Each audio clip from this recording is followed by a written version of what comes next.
Given क्या है? Given x square minus 2x minus 8।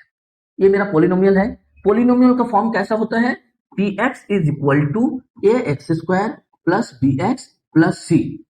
यहां से हम कोएफिशिएंट को लिख लेते हैं। ए इज इक्वल टू कुछ नहीं दिया मतलब 1, बी इज इक्वल टू यानी एक्स का coefficient -2 and C is equal to -8। यहाँ पे सिंबल बहुत मायने रखता है, इसलिए सिंबल के साथ ही सारे नंबर्स को लिखना।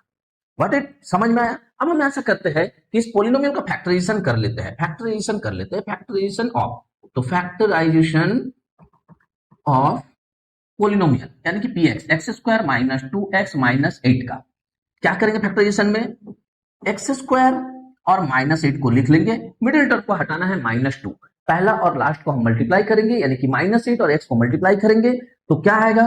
-8x²। यहाँ फिलहाल सिंबल को छोड़ देते हैं, x² को छोड़ देते हैं यानी एक साइड में रख देते हैं, नंबर को उठा के लेते हैं और इसका फैक्टराइजेशन करते हैं। ऐसा फैक्टराइजेशन करेंगे कि जितना भी नंबर आए इन नंबर्स को हम ओनली 2 नंबर्स में चेंज करेंगे, यानी कि यहाँ पे 1 2 3 4 आया हुआ है, हम इन चारों को अलग अलग गुना करके मल्टीप्लाई करके कोई 2 नंबर लाएंगे, ऐसा 2 नंबर जो मेरे बीच में -2 ला के दे, ये मिडिल फैक्टराइजेशन -2 ला के दे। हम ऐसा करते हैं कि इन दोनों को ले लेते हैं 2 2 जा 4 और इन दोनों को ले लेते हैं 2 1 जा 2। इसको अगर हम माइनस करें तो मुझे 2 मिल जाएगा। बट यहाँ गौर करने वाली बात है कि -2 है, -2 कब आएगा? जब इस बड़े वाले का सिंबल माइनस रहेगा, छोटे वाले का सिंबल प्लस रहेगा। और इस एक्स स्क्वायर को हम इसके साथ और इसके साथ एक्स और एक्स के रूप में बांट देंगे। अब देखो तो जरा दोनों को सॉल्व करेंगे तो कितना आएगा? -2x यानी बीच में जो मुझे चाहिए वो। साथ ही और एक कंडीशन को फुलफिल करना। कौन सा कंडीशन? इन दोनों को मल्टीप्लाई करने पे तुम्हारा ये -8x² आना चाहिए। तो -4 इंटू 2 कितना होना चाहिए? -8, 4 2 जा 8 plus minus minus x into x x²। यानी कि दोनों कंडीशन है कि ये और एक ये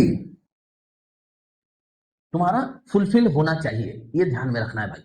ठीक है, तो ये हम समझ गए कि -4x और +2x लेना है, तो यहां से ले लेते हैं। चलो -4x और +2x, देखो मिडिल टर्म फैक्टराइजेशन हो गया। अब इसको अगर हम सॉल्व करें, x कॉमन जाएगा तो बचेगा x -4 और यहां से +2 कॉमन जाएगा तो बचेगा x -4। यानी कि इसको अगर सॉल्व किया जाए तो x -4 कॉमन चला जाएगा क्योंकि दोनों ही ब्रैकेट में है, और बाकी जो बच जाता है उसको दूसरे ब्रैकेट में लिख देते हैं x +2।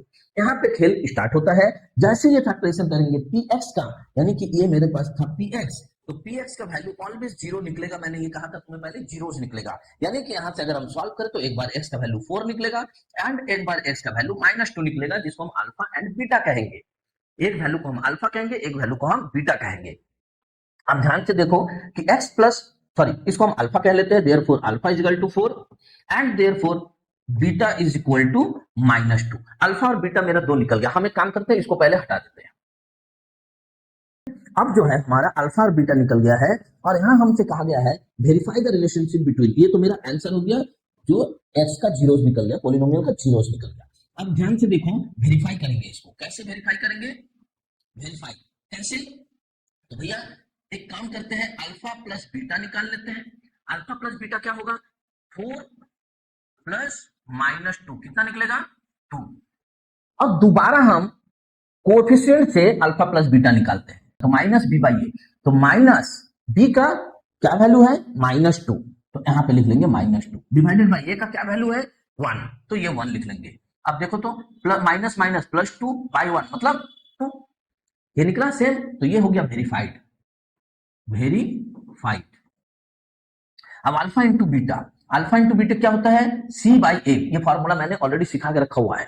तो c/a, c का वैल्यू कितना है? 8 और a का वैल्यू कितना है? 1, कितना निकला? 8। और अगर हम यहां से दोनों का वैल्यू निकाले तो कितना होगा? अल्फा इंटू बीटा, c का वैल्यू था -8, तो -8 आंसर आएगा। अल्फा इंटू बीटा यानी 4 इंटू -2 कितना आएगा? 4 2 जा 8 माइनस, ये भी देखो दोनों इक्वल आया, यानी कि वेरीफाइड। बात समझ में आया कि कर क्या रहे हैं? पहले अल्फा बीटा निकाल लो सॉल्व करके, उसके बाद उस अल्फा बीटा का सम और प्रोडक्ट, और देखो कि कोएफिशिएंट का जो फॉर्मूला होता है मेरा अल्फा प्लस बीटा और अल्फा इंटू बीटा का, वो भी सेम आंसर निकल रहा है कि नहीं निकल रहा है। अगर दोनों चीज सेम हो रहा है, इक्वल हो रहा है, तो वेरीफाई हो रहा है। बात समझ में